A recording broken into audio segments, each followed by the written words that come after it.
ইসরায়েলের অভ্যন্তরীণ পরিস্থিতি দিন দিন আরও অস্থির হয়ে উঠছে। সরকারকে ঘিরে জনমনে ক্ষোভ এবং হতাশা ক্রমেই বাড়ছে। সাধারণ মানুষ মনে করছে বর্তমান প্রশাসন সংকট মোকাবেলায় কার্যকর নেতৃত্ব দিতে ব্যর্থ হচ্ছে। বিশেষ করে ইরান ইস্যুতে সরকারের সীমিত ভূমিকা এবং লেবানন সীমান্তে নতুন করে যুদ্ধ শুরুর দাবিতে সাড়া না দেয়ায় অনেক ইসরায়েলির মধ্যে ক্ষোভ তীব্র হয়েছে। অনেকেই এটিকে এক ধরনের বিশ্বাসঘাতকতা হিসেবে দেখছেন। তাদের নিরাপত্তা ও প্রত্যাশা যেন উপেক্ষিত হচ্ছে। দেশটির গণমাধ্যমেও প্রতিনিয়ত উঠে আসছে উদ্বেগজনক সব চিত্র। সেনাবাহিনী এবং রাজনৈতিক নেতৃত্ব উভয়ের ভূমিকা নিয়েই প্রশ্ন উঠছে।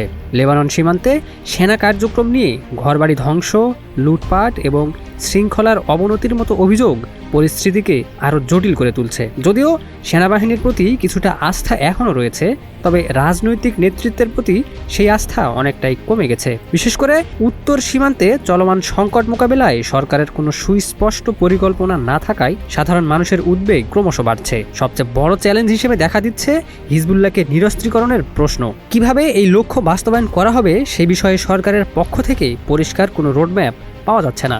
ফলে সীমান্তবর্তী অঞ্চলের বাসিন্দারা নিজেদের নিরাপত্তা নিয়ে শঙ্কিত হয়ে পড়েছেন। সব মিলিয়ে ইসরায়েলের জনগণ এখন অনিশ্চিত ভবিষ্যতের মুখোমুখি। বর্তমান সরকারের প্রতি আস্থা কমে যাওয়ায় তাদের মধ্যে নিরাপত্তাহীনতা এবং ক্ষোভ আরও গভীর হচ্ছে। Desk report, news flash 71।